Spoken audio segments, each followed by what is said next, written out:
heren, mogen jullie met z'n allen het tweetal bedanken.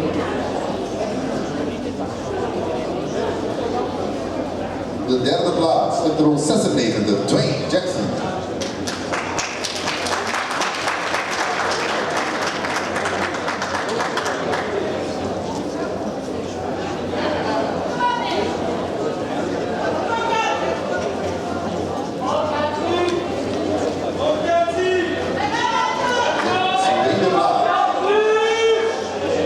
Nummer 99, Mitchell Wallace.